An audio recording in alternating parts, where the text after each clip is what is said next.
Il y a quelques jours, j'ai eu la chance d'assister à une conférence de Florent Martin, membre de l'Observatoire zététique, qui nous a présenté quelques tours de prestidigitation classiques. Il peut deviner le chiffre auquel pense une personne du public. Il refuse de donner le truc, bien sûr, ça briserait le rêve, et le métier dépend de ce genre de secret. Mais par contre, il reconnaît qu'il y a un truc, il ne prétend pas qu'il a un super pouvoir paranormal. Le véritable sujet de la soirée n'était pas tellement d'impressionner l'assistance, mais de présenter une liste de cas classiques d'imposture, des charlatans qui prétendent avoir des pouvoirs extraordinaires, mais qui ont été attrapés la main dans le sac à tricher, à utiliser des trucs de prestidigitation. Je vais vous passer en revue quelques extraits de cette soirée, où Florent présente d'abord les bases de la pensée critique, et passe ensuite en revue quelques impostures célèbres, en expliquant les astuces utilisées et en les répliquant lui-même sur scène. Ces cas sont vraiment intéressants, mais ce que je préfère surtout, c'est sa morale de fin. Il précise que le fait qu'il y ait des charlatans au sein d'une discipline ne signifie pas automatiquement que tous les praticiens sont des charlatans, ni que la discipline entière est une escroquerie. Par contre, il est sage de garder en mémoire ces cas de charlatanisme, pour pouvoir aborder la discipline avec méthode et esprit critique. Je vous laisse donc avec quelques extraits choisis de cette soirée. Donc l'idée c'est, ce genre d'expérience, en fait on le voit, on entend souvent à la télé, on voit ce genre d'expérience à la télé, dans le mentaliste, tout ce genre de trucs. Et la question sur laquelle on va s'interroger ce soir, c'est est-ce qu'il y a des moments en fait, dans lesquels il y a des gens qui pratiquent l'illusion, ou qui se font passer pour des gens talentueux, et qui abusent de notre naïveté peut-être, ou de notre incompétence en magie, pour essayer de nous vendre quelque chose. Ça peut être des idées, ça peut être demander des fonds, ça peut être également d'acquérir une certaine notoriété qui leur permet de briller en société. Bon, je suis Florent Martin, je suis vice-président de l'Observatoire zététique. Mon métier, c'est pas la magie, hein. Je suis informaticien dans l'industrie des semi-conducteurs. Et donc président de l'Observatoire zététique. L'Observatoire zététique, c'est une association de 1901 qui a été fondée en 2003. Le gros du travail qu'on fait, c'est de la vulgarisation de la méthode scientifique. Et on l'applique à l'étude des phénomènes réputés paranormaux. On fait ça pour essayer de donner aux gens des outils pour pratiquer l'autodéfense intellectuelle. C'est-à-dire qu'on est en face de thérapies étranges, d'idées qui sont controversées. Comment est-ce qu'on fait pour essayer d'y voir un peu plus clair? Comment est-ce qu'on fait pour savoir qu'on quelqu'un se trompe? Comment est-ce qu'on fait pour savoir qu'on nous a abusé intellectuellement? Donc il y a toute une boîte à outils en fait qui a été développée pour faire ce genre de choses, qui est assez efficace et qu'on essaye de mettre en exemple et donc on présente au public pour essayer d'y voir plus clair dans ces phénomènes. Donc quand on parle de phénomènes réputés paranormaux, c'est évidemment le sujet de choix en fait pour ce genre de choses, parce que les sujets paranormaux en général c'est des sujets qui sont fortement empreints de biais. C'est-à-dire souvent on dit alors toi tu crois ou tu ne crois pas en astrologie. Voilà, soit l'astrologie ça marche et dans ce cas il faut qu'on enseigne à l'université, soit ça ne marche pas et dans ce cas il faut qu'on se pose des questions. Mais l'idée de savoir si ça marche ou pas, ça ne devrait pas relever de la croyance. Ça devrait relever de la connaissance. Parce que quand quelqu'un fait une assertion en fait, sur un sujet, ça veut dire faire la preuve que ça fonctionne, il doit venir avec des preuves qui sont convaincantes. Voilà. Donc on peut se prononcer sur la validité des preuves, savoir si est-ce qu'un témoignage par exemple c'est quelque chose de fiable, et puis est-ce qu'il n'y a pas des choses qui sont plus solides qu'un témoignage pour essayer d'attester la réalité des choses. Donc notre travail on met en ligne sur un site web qui s'appelle zététique.fr, j'ai mis des contacts ici. Il y a une adresse email contact-zététique.fr à laquelle vous pouvez écrire si vous avez un fantôme dans votre grenier, on ne manquera pas de venir le voir. Il y a une page Facebook aussi, Observatoire zététique, sur laquelle il y a essentiellement les réunions, les conférences qu'on fait qui sont postées. Il y a aussi un groupe zététique qui est administré par certaines personnes du Lozelle, qui est globalement ouvert en fait, sur lequel vous pouvez poser des questions. Il y a des gens qui sont d'univers divers et variés, qui viennent pour discuter de ces sujets. Donc il y a plus de 12 000 membres. Donc évidemment, il y a une équipe de modération parce que c'est un peu chaud à administrer. Très important, il y a aussi depuis peu un gars qui s'appelle Christophe Michel, qui est là dans la salle, qui a monté une chaîne qui s'appelle Hygiène Mentale, qui a un succès terrible, dont les vidéos sont exceptionnelles. Je vous invite vraiment, si vous allez sur YouTube, à vous abonner à cette chaîne parce que le contenu est vraiment pédagogique, très intéressant. Ce n'est pas des vidéos qui durent 2 heures à chaque fois. Et l'idée, c'est qu'il ne parle pas d'un dossier, mais il parle vraiment de la méthode avec laquelle on essaye d'appréhender le réel. Le titre de l'intervention, c'est illusionnisme et imposture. Ça ne veut pas dire que tous les illusionnistes sont des imposteurs. Hein. Il y a plein d'illusionnistes qui font des spectacles de magie qui sont labellisés en termes de magie, et quand on y va, on sait qu'on a affaire à des trucs sur scène, évidemment comme le truc que je vous ai fait ce soir, qui est un pauvre tour de magie qui est un peu foiré pour le coup, mais la dernière fois que je l'ai fait, ça marchait, j'ai beaucoup mieux écrit. Il y a un autre truc aussi, c'est que tous les sujets qui sont dits doués ne sont pas des illusionnistes. Il y a des gens qui viennent nous voir et qui disent être capables de trouver le doigt avec un pendule, guérir par l'imposition des mains, prédire l'avenir ou ce genre de choses, et qui ne rentrent pas pour nous dans la catégorie des imposteurs pour une raison sur laquelle je vais revenir dans une seconde.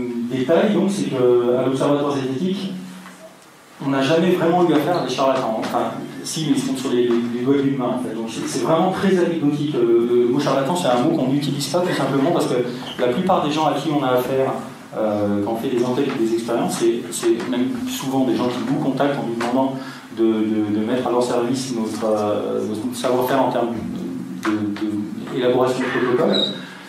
Et que du coup c'est difficile de les taxer de charlatanisme parce qu'ils ne sont pas dans la fraude. Et s'il y a une erreur dans leur raisonnement, ils en sont la première victime. Donc c'est difficile on ne parle pas de charlatan à l'observatoire zététique. Et on essaie de faire la différence entre les gens qui se trompent de bonne foi et les gens qui trompent les autres de manière intentionnelle. Donc se tromper de bonne foi, ça arrive à tout le monde, hein, sans exception. Et par contre, il y a des gens qui abusent de vous et qui le savent. Et ça, pour le coup, on ne peut plus leur accorder des circonstances atténuantes. Donc dans les magiciens, il y a les magiciens qui sont illusionnistes, hein, comme je disais tout à l'heure, hein, qui sont vraiment dans la tradition artistique. Ils ont un tour, ils le disent, et enfin, ils ne donnent pas le tour, mais ils disent clairement il y a un tour, on ne vous dira pas lequel, mais il y a un tour, pour nous émerveiller. Il y a également des gens qui sont illusionnistes et qui vous donnent une explication, mais qui n'est pas la bonne. Pour le coup, c'est un peu tangent en fait, parce qu'on a l'impression de comprendre le truc, mais en fait, on n'a pas compris. Et évidemment, le truc qu'il vous donne, c'est un truc qui fait appel à leur pouvoir ou leurs aptitudes extraordinaires, laissant entendre qu'au-delà de la pratique magique, ils sont quelque part dépositaires d'un talent hors du commun. Donc le sommaire ce soir, on va donc traiter ces deux types d'impostures de manière différente. Il y a d'authentiques impostures, celles où on sait que les gens qui abusent de vous sont conscients en fait des biais dans lesquels ils vous emmènent. Il y en a d'autres pour qui c'est pas le cas. Il y en a d'autres pour qui il y a un truc, hein, mais ils sont peut-être même pas au courant eux-mêmes que ce truc existe. Donc, je vous ai mis une petite liste là, on va les éplucher un par un. Donc, il y en a certains où je vous montrerai des vidéos, il y en a certains qu'on va reproduire sur scène. Et j'aurai besoin de votre concours. Donc, pour les authentiques impostures, est-ce que vous avez déjà entendu parler de Peter Popoff, le téléévangéliste? Alors, c'est un peu vieux en fait, ça date pas d'hier. Donc, prophète autodéclaré, il a une émission de télé, il fait des séminaires, enfin des séminaires dans des salles qui sont gigantesques avec plusieurs milliers, voire des dizaines de milliers de personnes. Et il a un commerce florissant en fait, qui marche très bien, dans lequel il vend des reliques, des petits bouts de papier, des choses qui vous permettent d'aller mieux, qui sont principalement à l'attention des gens qui sont à la fois religieux et dans la détresse, hein, parce qu'évidemment, on ne va pas guérir des gens qui sont en bonne santé. Et il est d'un cynisme qui fait froid dans le dos. Vous allez voir une vidéo ici de ce qu'il fait. Hein. En fait, ce qu'il fait, c'est par exemple qu'il vient dans la salle, il va dire vous, monsieur, vous vous appelez Gérard, vous habitez au 14 rue machin. Ah, si vous êtes ici, c'est parce que vous avez un problème d'arthrite. Levez, je vais invoquer le Seigneur et il va vous guérir. Et dans ce coup, les gens se sentent mieux sur le coup, évidemment.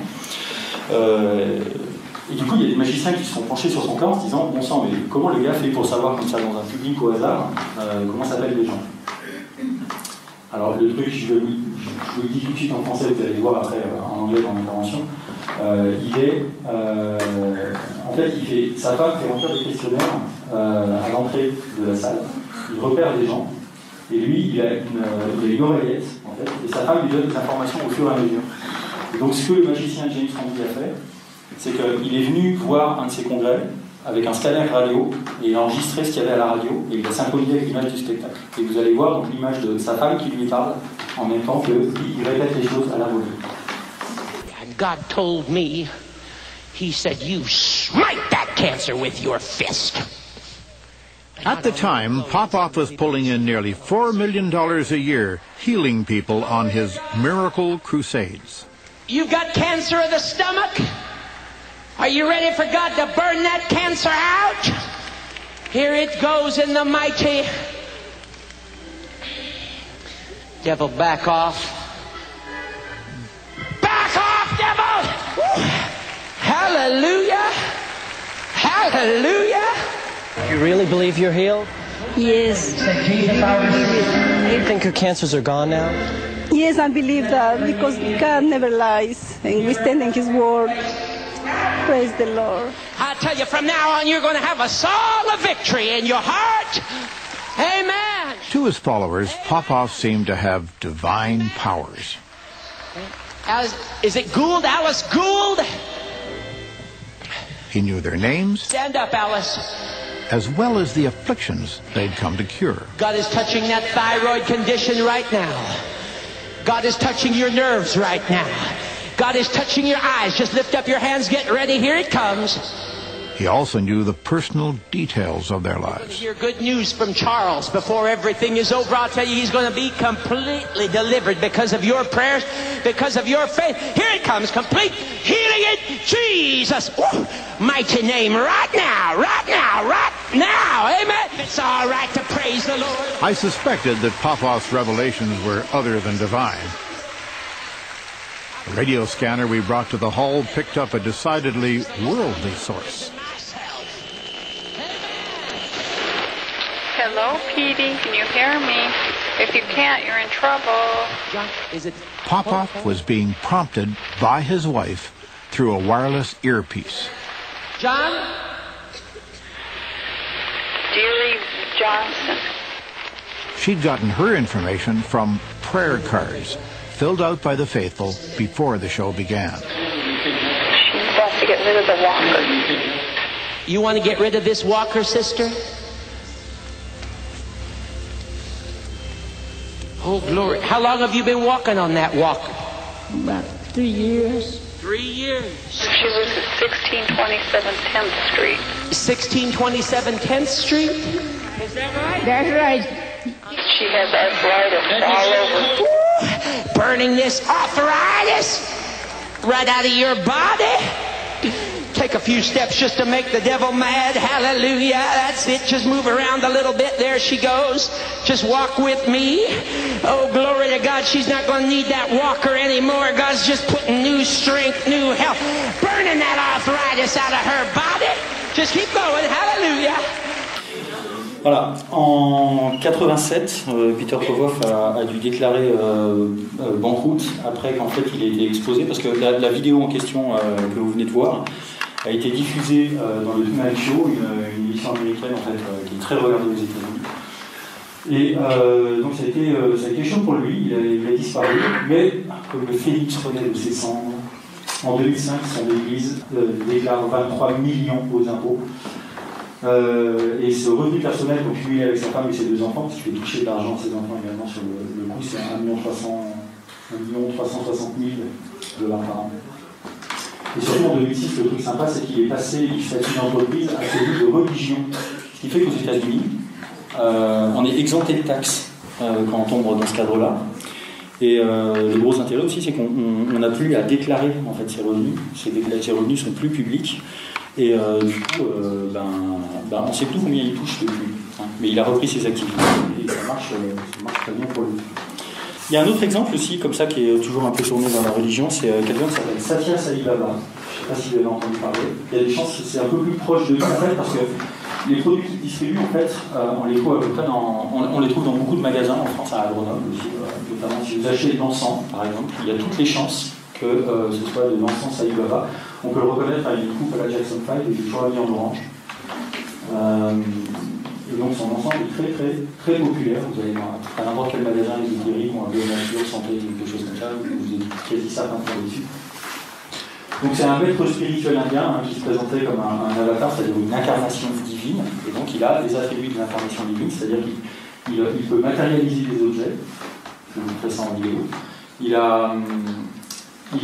peut faire apparaître la vibhuti, c'est-à-dire c'est la cendre sacrée, donc il montre ses mains vides, après il touche un peu les doigts comme ça, il y a de la cendre qui tombe. Et il lui arrive de vomir des œufs en or. Moi j'aime bien, ça c'est cool. Donc, alors c'est très difficile d'avoir les chiffres en fait, parce que c'est pas très super surveillé par les autorités ou l'administration en fait. Donc dans les années 80, on peut 120 et 18 centres dans 114 pays. Donc, vous voyez, c'est assez large quand même comme panel. Il y aurait quelques 10 millions d'adeptes dans le monde et il y a certaines sources qui indiquent entre 30 et 100 millions. Donc les chiffres sont vraiment assez larges, mais même large avec cette marge d'erreur, le score est quand même assez impressionnant.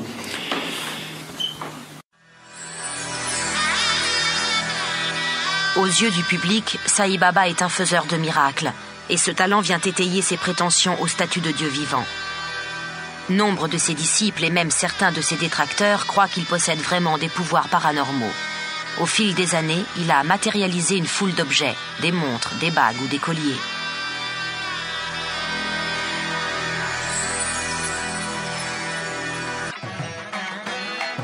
Pour les rationalistes, les petits villages sont la ligne de front du combat entre la superstition et la science. Aujourd'hui, Narendra Nayak, un autre grand rationaliste, prend la parole pour montrer quel tour de magie se cache derrière les pseudo-miracles de Sai Baba.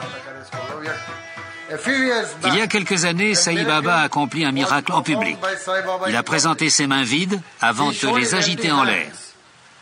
Et après, elle tenait une chaîne. Ses deux mains étaient vides, les doigts bien écartés. Il tenait sa main comme ça, tout le monde la fixait des yeux, et c'est là qu'il a fait apparaître une chaîne, comme par miracle. Narendra explique que la même technique est à la base de l'une des démonstrations les plus connues des gourous, la matérialisation de la vibhuti, la cendre sacrée chez les hindous. C'est un tour de passe-passe bien connu des illusionnistes. Le grand Sai Baba de Puttaparthi donne de la cendre sacrée à ses disciples. Sa main est vide, il l'agite en l'air comme ça, et quand il la redescend, il tient de la cendre venue de nulle part. Normalement, les hommes dieux la donnent avec une seule main, mais moi, j'utilise les deux. Comment est-ce possible? C'est très simple. Comment cachez-vous la vibhuti dans vos mains? Je la cache entre la paume et l'index, comme ça.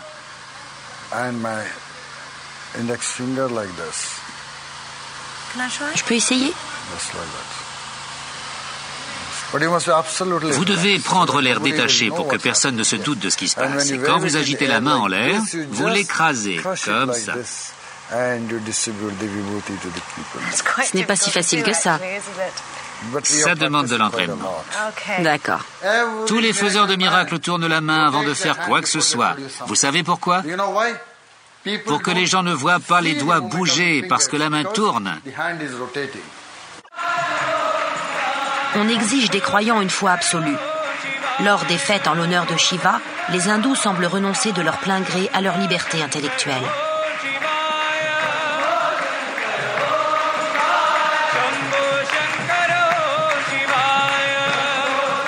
Et leur foi va bientôt être récompensée.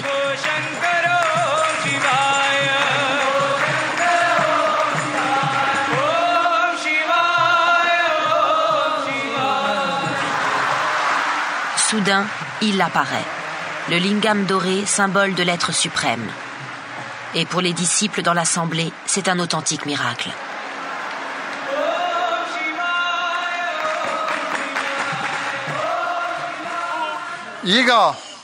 Du côté des rationalistes, Besava Premnand commence lui aussi à se sentir mal. Il souffre, il a mal au ventre.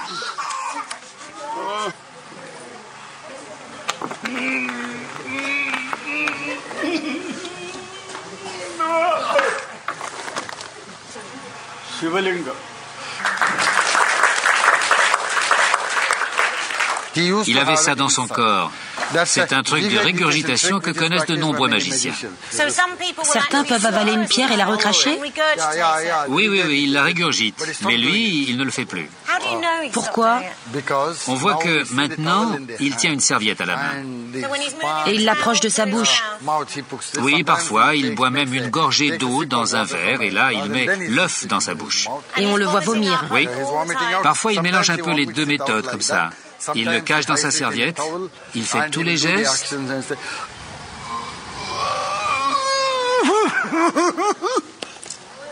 Et il le laisse tomber par terre. Alors j'ai un nombre insensé de vidéos, parce qu'évidemment à chaque fois qu'il fait des interventions, c'est filmé dans tous les sens. Il y a un nombre insensé de vidéos où on le voit faire, avec des angles de caméra qui trahissent rien en fait. Quand on le sait, quand on regarde autour, ça va mourir de rire, c'est pathétique. Donc ce brave homme est désormais disparu, en fait en 2011, il est mort. Ses funérailles étaient immenses, mais vraiment immenses. Il y a des milliers de gens qui sont venus le voir, on voit dans le public derrière, qui défilent. Ce qui est impressionnant, c'est de voir la tête des gens qui défilent à côté du cercueil, qui sont vraiment bouleversés, qui ont l'impression de regarder Dieu, quoi. C'est assez incroyable. L'UNESCO lui a retiré son partenariat suite à de graves et multiples accusations de pédophilie. Et le truc, c'est qu'il, comme il est extrêmement populaire, en fait, il a bénéficié d'une couverture politique qui lui a permis de passer à travers les gouttes, en fait. Voilà. Il y a un autre personnage comme ça qui est devenu riche à millions, dont vous avez peut-être entendu parler. Il s'appelle Uri Geller. Ça vous dit quelque chose? Donc là, je vais vous montrer deux choses. C'est une démonstration où il tord du métal. Il arrive à faire fondre, en fait, il arrive à couper une petite cuillère en deux, littéralement. Et ça, je vais vous montrer comment moi je le fais, en fait. Avant de vous montrer comment lui il le fait, c'est plus rigolo. Donc je vais vous donner des petites cuillères. Je pose le micro.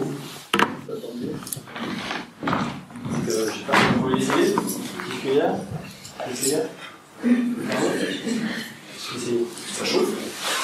Alors tout de suite, l'idée c'est simple, regardez, vous avez une petite cuillère, d'accord? Vous la prenez entre le pouce et l'index comme ça, d'accord? Et vous allez frotter, et vous allez vous concentrer dans votre tête, il faut dire tords-toi, mélange-toi, tords-toi, d'accord? Vous pouvez toucher la petite cuillère comme ça, d'accord? Et si vous frottez comme ça, non mais il faut projeter votre énergie, parce que je vois que vous n'êtes pas dedans. C'est faire un effort. Donc frottez bien comme ça, si vous frottez bien, vous allez vous rendre compte que, je ne sais pas si tout le monde voit bien là, qu'on voit que la petite cuillère devient extrêmement molle. Vous voyez, je la tiens à peine avec deux doigts.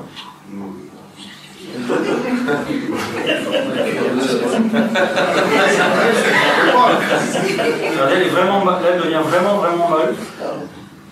C'est le matériau qui est... C'est pas de la bonne qualité. Ah oui, mais le tapis aussi, tu vois. Comme moi, mais regardez alors si elle est... Ah ouais. Ah oui. Ça devient vraiment mou.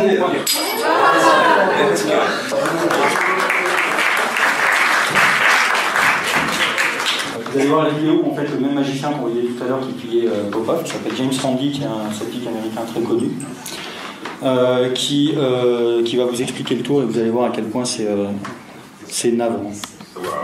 I know you're going to think this is a setup, friends, and old Tom has never conned you on anything. This guy is bending this key by rubbing it. It was bent at about a 1 degree angle when you started out, and it's coming up on 45 degrees now and still moving. You're thinking bend, is that what you're doing? Yes, I'm saying bend. You're saying bend, yes. Hard, soft? No, I'm saying bend, and sometimes I say bend, baby. But Geller was best known for his way with spoons. Hold the tip of the spoon very, very gently. Okay. What I'm doing is I'm trying to melt the metal down. Yes, you see, I feel it. It's yes, going. It's getting loose. Yeah. And there's no force at all in my hands. Yes, look what's like happening. There's no force at all. Look, the whole, you see it's becoming the whole thing's like plastic. ready to fall off. It's, and touch it here where I'm stroking it. There is absolutely no... That is eerie. I have a wisdom tooth. If you can see, the metal is beginning to crack here. It's breaking. Yeah, see, And he's just look, it's becoming, it's like Look, putty finish. wax. You see? Look, and keep stroking look at it this. here. Look, you see the no, don't. You see the crack is becoming bigger. Yep. I melt the metal down, so How? I want it to bend. I just say bend. Yeah, you melted it. You see? Now wait a minute. Keep stroking your keys more. And people at home, want your watches to start working, or if there is a radio that is broken, want it to start working. Television broken, just wanted all those broken things. Now, What Geller was saying, effectively, was that wanting things could make them so. who started working? I felt that claim had to be challenged. The media, even some scientists, were taking the Geller phenomena seriously. So I decided to show, for starters, that I could at least duplicate these effects using trickery. Now, a key can be displayed in such a way that it looks like it's bending. For example, just by stroking it, you'd swear that it's bending right up before your eyes. Magicians call this process ratcheting. But to do this, the key has to be bent in advance. The hard part, of course, is how to go about bending the key without letting them catch you. Now, there are several ways. I could, for example, take it and press the tip against the top of the table. That would do it. Or, in shifting my chair backwards or forwards, as I just did, I could have taken it and dropped it below the level of the table and pressed the tip on the chair I'm sitting on, which is exactly what I just did. Did I fool you? But melting metal is something else again. It's done something like this. And it gets soft. So I say to it, bend, bend, bend, and it bends. Of course, it does take a little preparation. In fact, it takes a lot of preparation. Now, this isn't proof positive that other demonstrations aren't the result of supernatural power, but isn't this a more reasonable explanation? And then, of course, there was Mr. Geller's appearance on The Tonight Show. I got a call after they booked him to appear. Would you welcome, please, Uri Geller. Johnny had been a magician himself and was skeptical. I was asked to help prevent any trickery. Nice to see you. Thanks. We have only met... This scares me. This scares you? Well, this is we just got some things together here. And I told them to provide their own props and not to let Geller or his people anywhere near them. We'll start eliminating the ones that do not have the water. All right, without touching them. He is really suspicious, you know. I'm having a hard time with you. Okay, I don't mean to be, Uri. I really don't. Just keep looking. Okay, let me rest a little, all right? All right. You know, I'm surprised because before this program, your producer came and he read me at least 40 questions you're going to ask me. Well, I can ask you all kinds of questions if you'd like me to ask you questions. I have to have time, and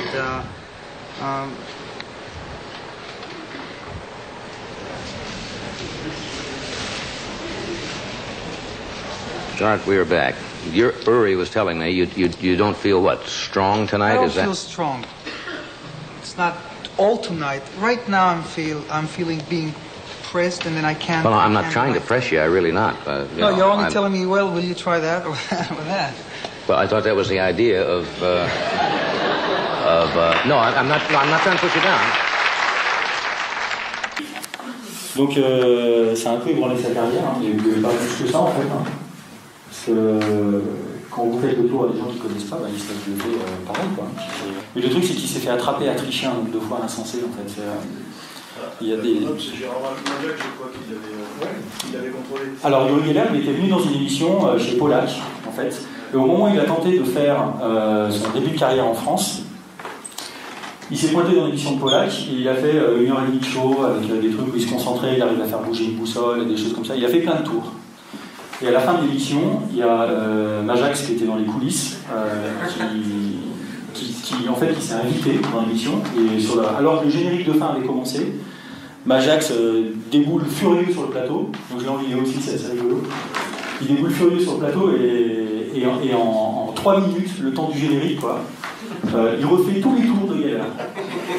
Il prend un club de golf, il le caresse, le truc il se plie en deux, il se met en face de la boussole, il passe les mains à la boussole, alors qu'elle avait juste dévié un peu comme ça avec Yuri Geller, la sienne elle fait 5 fois les tours.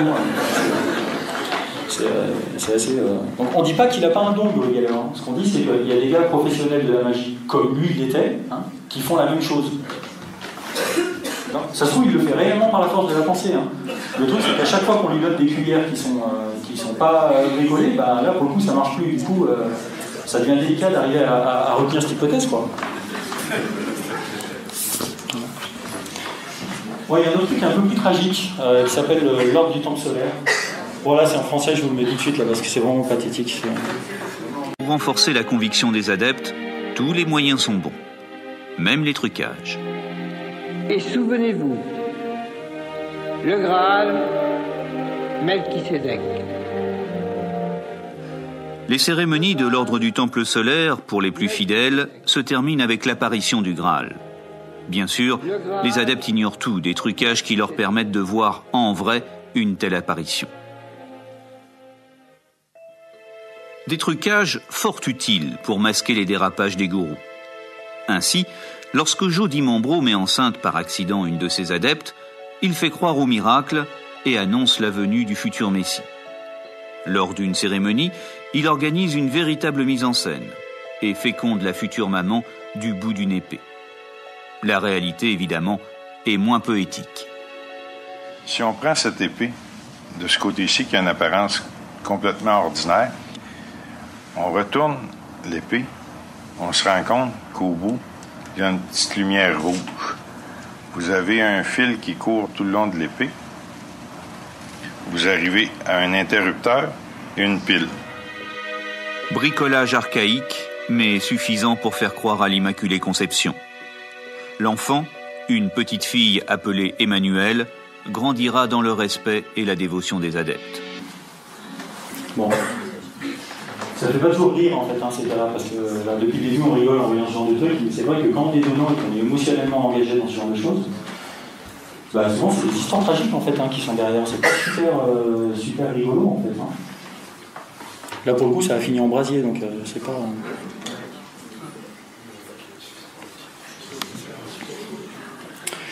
Ok, est-ce que vous avez entendu parler de la chirurgie psychique ? Donc c'est quelque chose qui est surtout pratiqué aux Philippines et au Brésil. Ça a commencé dans les années 40. Il y en a un qui était très connu qui s'appelait Alex Orbito. Il est devenu très connu pour son association avec une actrice américaine qui s'appelle Shirley MacLaine. Il a été accusé en 2005 par les autorités canadiennes de charlatanisme en fait, et l'instruction a été abandonnée en fait en l'absence d'éléments probants en fait, parce que quand vous montez un dossier et que vous n'avez pas suffisamment d'éléments en fait, pour attester de la supercherie, ben, vous laissez tomber le dossier tout simplement parce que vous savez que vous ne pourrez pas le défendre.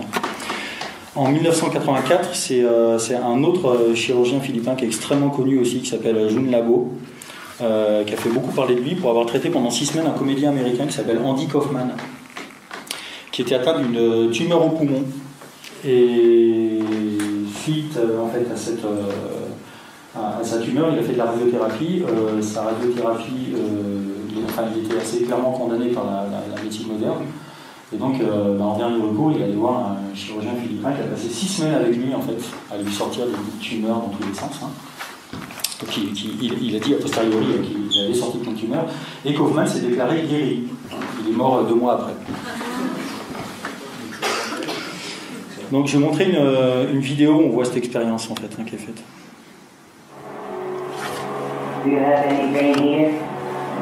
L'idée, c'est qu'on opère par la force, par la prière. Hein, donc c'est très souvent dérivé, en fait, il y a des Vierges Marie, des Croix du Christ un peu partout. On contacte il y en a certains, ils contactent des docteurs qui sont au-delà, et par imposition des mains, comme ça, ils arrivent à ouvrir le ventre à main nue et à sortir des bouts de tumeur.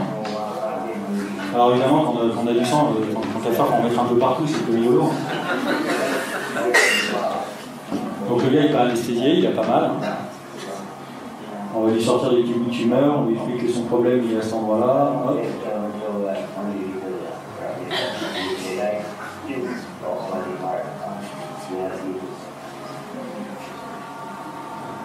Ah, un petit bout. Ah oui.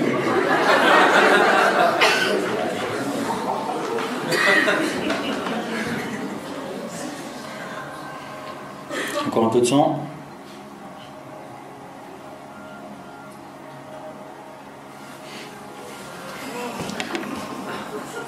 Bon, on va arrêter là parce qu'il n'y a rien de bien neuf après. Donc je sais pas, est-ce que on est un peu à la bourre en fait, hein. J'ai jamais timé cette intervention, du coup je suis pas transportateur, je ne vais pas vous garder pendant 3 ans non plus, mais j'ai une table qui est ici là. Si quelqu'un a un problème, j'ai une blouse, je vais vous opérer. On va allongez-vous sur la table. Voilà. Parfait. Il faut mettre une blouse blanche pour faire sérieux quand même. Alors une authentique blouse blanche doit être tachée, sinon ça fait pas... Ok, donc pour éviter de pourrir vos vêtements, je vais vous mettre une serviette. Voilà, donc j'ai serré les bras en fait le long du corps. Avec un petit symbole comme ça asiatique, ça fait toujours... On va rentrer la serviette comme ça. Hein. C'est bon là? Ok. Donc comment vous le sentez le truc? Vous avez une petite douleur quelque part? Il y a quelque chose qui vous titille ou Un petit mal de ventre. Un petit mal de ventre? Il y a peut-être moyen qu'on arrive à faire quelque chose.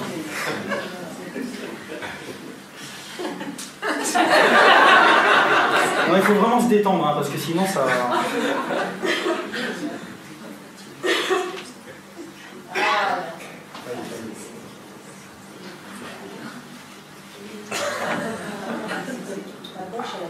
Une petite incision là comme ça. Voilà. Maintenant on va essayer d'aller farfouiller là-bas au fond pour voir s'il n'y avait pas quelque chose qui serait coincé.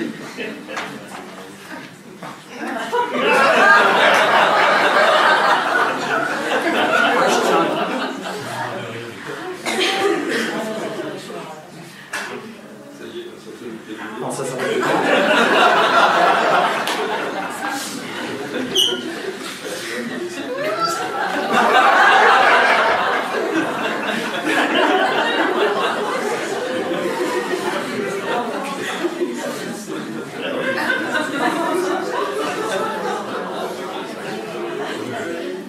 Je tiens quelque chose là.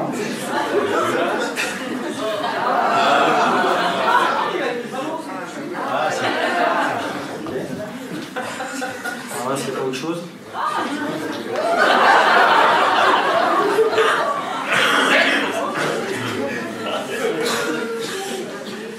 Alors je crois que c'est bon, on a fait le tour là.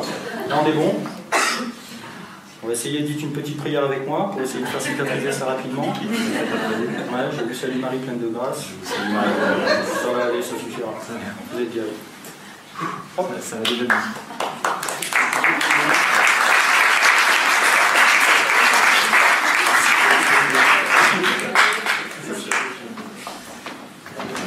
Une cicatrisation. Et le post-opératoire est assez rapide, hein, normalement. Même pas de cicatrice, c'est pas de séquelles, tout se passe bien. Ça va mieux? Beaucoup mieux. Le disparu? Alors, tout le monde a compris comment ça se passe? Non. Non? Alors, tout est dans la prière. Non, évidemment, en fait, vous voyez, on le voit sur la vidéo là, il a un bol hein, qui est plein de sang. En fait, dedans, il y a des capsules. Et dans ces capsules, donc en général, il y a un petit peu de sang de cochon ou de poulet avec un tendon et des choses comme ça, quoi. Deux, trois petits bouts de viande histoire de pouvoir sortir des trucs. Et quand vous avez... et en fait, quand il fait... De la même manière qu'en fait, quand il était là, vous avez remarqué, je me suis penché sur lui pour lui poser une question. À ce moment-là, j'avais des mains qui étaient sur la table. En fait, c'est que dans la serviette était ma petite capsule de sang. Je me suis bien pourri les mains. Et au moment où j'ai mis mes mains, en fait, sur son ventre, en fait, j'avais empalmé la petite capsule de sang. Donc, il suffit de la crever. il y a du sang qui apparaît partout. Si j'avais les ongles un peu affûtés, j'aurais pris un malin plaisir à lui rayer un peu le ventre, histoire qu'il fasse ah au moment où je fais apparaître le sang, ça m'écrit vite. Et après, vous pouvez sortir des petits bouts. Alors, ça serait rigolo si la plupart des gens... Quelqu'un va m'opérer, je me déshabille là. Ça serait rigolo si la plupart des gens qui vont pas là-bas étaient pas malades. C'est-à-dire quand ils viennent le voir, c'est qu'ils ont quelque chose en vrai. Et du coup, quand ils repartent et qu'ils sont guéris, ils n'ont plus vraiment de raison d'aller voir le médecin vu qu'ils sont guéris. Et il y a un abandon de traitement en fait qui est derrière. La plupart du temps, les médecines ésotériques, leur danger, c'est pas ce qu'elles font, hein, parce que souvent elles font rien en fait. Le problème, c'est l'absence de soins qui découle du fait que les gens ont l'impression d'avoir été suivis. Un truc dont on entend parler beaucoup en ce moment, c'est les spectacles d'hypnose. Je vais compter jusqu'à 5. Chaque partie de votre corps correspond à un chiffre. 1, c'est le bras droit qui devient lourd, très lourd, de plus en plus lourd. 2, la jambe gauche. 3, la jambe droite. Et 4, le bras gauche. Et 5, les yeux se ferment, c'est dormir, sommeil. Le corps devient de plus en plus lourd, c'est dormir, sommeil. Se ferme, se serre, se durcit, se colle au corps et phénomène de compression. Le poing se ferme, se serre, se bloque, se verrouille. Le bras se durcit et se colle au corps. La cheville droite et la cheville gauche se serrent, se bloquent, se verrouillent et le corps se durcit de plus en plus. Il devient dur comme une barre de fer. Il se durcit de plus en plus. On le prend par l'épaule droite, on le prend par l'épaule gauche. À 3, 1, 2, 3, l'énergie est en vous et le corps monte de plus en plus haut. Vous le lâchez. Le corps s'arc-boute dans cette position. Il devient dur, dur comme une barre de fer. Et le corps monte de plus en plus haut. Il monte, bloqué, verrouillé. Dans cet état, le corps devient de plus en plus dur, dur comme une barre de fer. Il durcit de plus en plus. Et il monte de plus en plus haut. Le corps monte de plus en plus haut, de plus en plus haut. On la pose au sol. On ne pose pas la tête. Le corps se détend. Vous pouvez partir. Se décontracte. Vous allez refaire surface. Vous vous réveillez. Merci. Waouh. Merci. Bon, c'est la classe ou quoi ça? Ça le fait hein, quand même. Hein. Ça c'est, en général, c'est dans les spectacles d'hypnose, on nous explique qu'en état d'hypnose, le mental permet de transcender les capacités du corps humain. Donc on arrive à faire des choses que normalement on ne fait pas quand on n'est pas hypnotisé. Donc moi, la question que je me pose, c'est est-ce qu'il faut vraiment être hypnotisé pour faire ça? C'est-à-dire si on n'est pas hypnotisé, ça ne marche pas? Je pense qu'il n'y a qu'un moyen de le savoir en fait.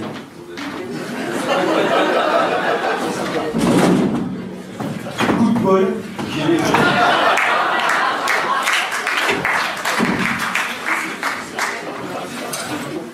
Donc ce qu'on va faire, c'est je vais t'hypnotiser, hein, d'accord? Tu ne le feras absolument pas évidemment, parce que je vais t'expliquer que tu te tiens bien droit, d'accord? Tu ne regardes que mes yeux, tu n'entends que ma voix, au compte de 3 et blablabla. Donc ce que tu vas faire, c'est que tu vas juste te tenir bien droit. Plus tu vas être cambré, plus ça sera confortable. Tu gardes les bras le long du corps, et tu vas voir, c'est étonnamment confortable. On va te mettre à l'horizontale, on va te poser entre les deux plateaux. Ok, je m'arrange devant. Laisse-toi tes mains en arrière.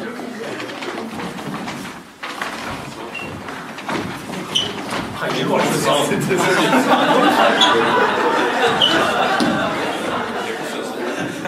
C'est bon? Attends, on va pousser un peu celui-là. Voilà. Oh, super. C'est bien là?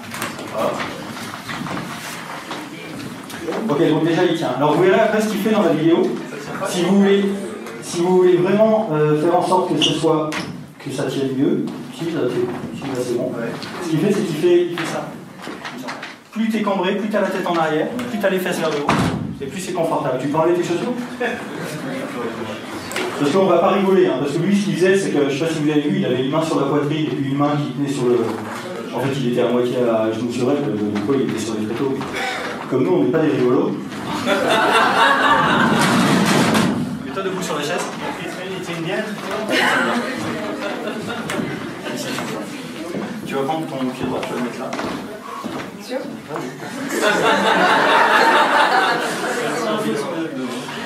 Tu vas mettre l'autre pied au niveau de ses cuisses, d'accord? Ça va? Ouais, ouais.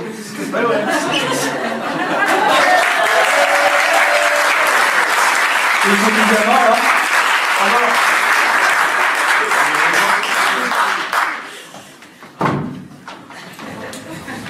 Donc là, tu dis rien. Hein. On va être relevé.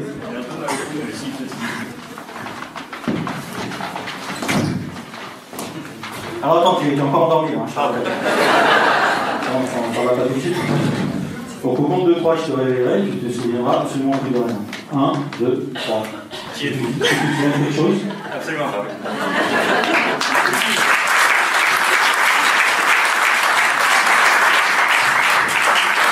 Alors le truc qui est marrant, c'est que quand je demande aux gens, au compte de 3, vous ne vous souviendrez absolument plus de rien, et que je les réveille et que je leur demande est-ce que vous vous souvenez de quelque chose, ça m'est jamais arrivé que quelqu'un dit bah oui, je me souviens de quelque chose.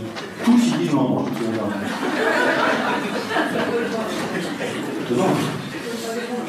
Voilà, ça pose une question, c'est. Attendez, moi je dis pas que ça se trouve, Francis, il dose vraiment les gens, hein. Il hypnotise vraiment les gens. Moi ce que je constate, c'est qu'il n'y a pas besoin de le faire, et que ça marche pareil. Voilà. Donc je me demande, est-ce qu'il faut vraiment retenir l'hypothèse de capacité transcendante et tout? Parce que c'est impressionnant quand même qu'on voit ça, quoi. Non? La position, elle était là même sur la vidéo. Alors non, lui il triche un peu en fait, hein, vous voyez, sur la vidéo, il est pas debout, hein, regardez. Il a un pied sur le tréteau derrière, en fait, il fait mine de s'appuyer sur ses genoux, alors qu'en réalité il casse pas les genoux s'il est appuyé dessus. Et là, il a la main sur sa poitrine, quoi. Il a bien fait de prendre la présentatrice. Là. Bon, on fera l'inverse la prochaine fois. Voilà, en fait, le truc, c'est comment ça marche. En fait, on le voit bien sur cette photo, c'est que quand on raconte l'histoire, on a l'impression que la personne elle est appuyée sur le cou. En réalité, non, c'est pas le cou, c'est les épaules. Et deux, regardez, quand vous appuyez à cet endroit-là, quand on raconte l'histoire aux gens, on leur dit oui, je te jure, il était debout sur elle. Enfin, elle était debout sur lui. Et du coup, quand on se fait l'image dans la tête, on imagine qu'il est pieds joints sur le ventre. Et ça, c'est chaud. Par contre, si vous le faites comme ça, c'est-à-dire que vous avez un pied au niveau de la poitrine, c'est pour ça que je l'ai dit sur la cage thoracique, c'est que quand vous le faites, c'est comme si, imaginez que vous êtes allongé par terre avec quelqu'un, vous montez debout sur la poitrine, il n'y a pas d'effort musculaire en fait, c'est vos os qui font le travail. La rigidité, elle est osseuse, elle n'est pas musculaire. Donc en réalité, vous ne portez pas vraiment le poids de la personne, vous êtes juste écrasé par elle, quoi. Et c'est relativement supportable. Moi j'ai fait une interview à la télé avec mon ex-femme debout sur moi, quoi. Donc c'est pas impossible à essayer à la maison quand vous rentrez. Sur le plateau tient bien par contre. Et plus vous êtes cambré, la tête en arrière et les fesses vers le haut, d'ailleurs il n'arrête pas de lui dire, vous êtes comme aspiré vers le ciel et tout, et ça marche super bien, quoi. Donc je voudrais venir avec 2-3 points pour essayer de conclure cette soirée, parce que ça fait quand même 1h40 que je vous tiens captif, là, ça fait long. Alors un message pour les sceptiques d'abord, c'est-à-dire les gens qui croient systématiquement, enfin qui se moquent de ce genre de trucs. Hein. Vous étiez nombreux ce soir parce que je vous ai entendu rigoler. Faire attention à la généralisation abusive. Dire qu'il y a des charlatans, ça ne suffit pas à disqualifier tous les praticiens. D'accord? Ça se trouve, il y a des gens qui ont réellement un don. Par contre, si vous arrivez et que le jour il y a vraiment un gars qui a un don, et que vous arrivez en rigolant en disant bah mais moi je suis capable de blablabla, ah on connaît bien, toi t'es comme bidule. Non, ça se trouve, oui, c'est vraiment. On n'a pas d'autre choix que de faire du cas par cas, en fait. Et surtout, on doit accepter de faire des expériences avec des gens qui disent avoir un don. Hein, quand on en parlera, par exemple, quand on fait radiesthésie et magnétisme, les gens qui disent trouver le dos avec un pendule, on n'est plus dans le champ de la science, là. Par contre, si quelqu'un est réellement capable de le faire, ça serait dommage de passer à côté en lui disant mais c'est juste techniquement impossible. C'est physiquement impossible, donc ça n'existe pas, donc je ne veux pas le voir. Et c'est pas parce qu'il y arriverait qu'il faut forcément lui dire bah t'as un tour de magie. Quand ça se trouve, le gars, une fois, ça se trouve, il y arrive vraiment, quoi. Le truc, c'est qu'on l'a jamais encore observé jusqu'ici dans ces conditions, mais on ne peut pas fermer la porte à l'idée. On ne peut pas prouver l'inexistence de quelque chose. Donc comme je disais, l'impossibilité théorique ne suffit pas à disqualifier un phénomène. C'est pas parce qu'un phénomène est impossible, en théorie, qu'il n'est pas explicable. Inexplicable, ça ne veut pas dire inexpliqué. Inexpliqué, ça ne veut pas dire inexplicable. Pardon. C'est pas parce qu'on n'a pas l'explication que l'explication est impossible à trouver. Pour les croyants, il y a des trucs qui sont... Donc, si vous avez absolument tout, à chaque fois qu'on vous fait une démo et que vous êtes super enthousiaste, il faut se souvenir qu'une démo, c'est pas suffisante. Ça n'est pas suffisant, il faut se poser la question de savoir est-ce qu'il n'y a pas une explication alternative qui serait plus économe et qui pourrait rendre compte de ce qu'on observe.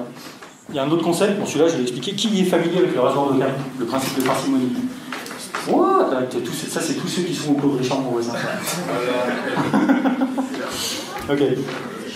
Le principe de parcimonie, le rasoir d'Occam, c'est justement ça, c'est que quand vous observez quelque chose qui est un peu étrange et que vous avez des explications candidates qui rendent compte du phénomène, le principe de parcimonie, ça ne dit pas que l'hypothèse la plus simple est toujours la meilleure et la plus vraie.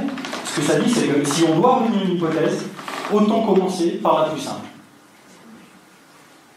D'accord? Et que s'il y a un point qui apparaît dans le ciel et puis que vous ne saviez pas ce que c'était et que il y a toutes les chances de se dire peut-être que c'était un avion ou un hélicoptère ou alors un truc, plutôt que de se dire c'est une soucoupe volante qui vient de l'autre bout de l'univers. Alors, autre point aussi, la charge de la preuve incombe à celui qui déclare, c'est-à-dire que quand quelqu'un dit qu'il est capable de traverser un mur, c'est à lui d'en faire la preuve, c'est pas à vous de montrer qu'il a tort. L'histoire avec les corbeaux, c'est exactement ça. C'est que quand quelqu'un dit qu'il existe un corbeau blanc, pour en faire la preuve, c'est super simple pour lui. Il suffit qu'il en amène un et l'affaire est entendue. Si vous voulez lui montrer que les corbeaux blancs n'existent pas, il faut rassembler tous les corbeaux de la planète pour s'assurer qu'ils sont tous noirs. Et quand bien même, vous lui laissez un argument de dire non, tu ne les as pas tous ramassés, la preuve, tu n'as pas trouvé le corbeau blanc. Voilà. Donc, c'est pour ça que le principe il est super important. La charge de la preuve incombe à celui qui déclare. Quand quelqu'un vous dit pourquoi vous ne croyez pas aux fantômes, la vraie question c'est pourquoi vous y croyez. Pourquoi moi je n'y crois pas. Ok. Et la bonne foi n'est pas un argument. On l'a vu certainement avec deux, trois des vidéos qu'on a vues ici, notamment celle des voyants. Voilà, je vous libère.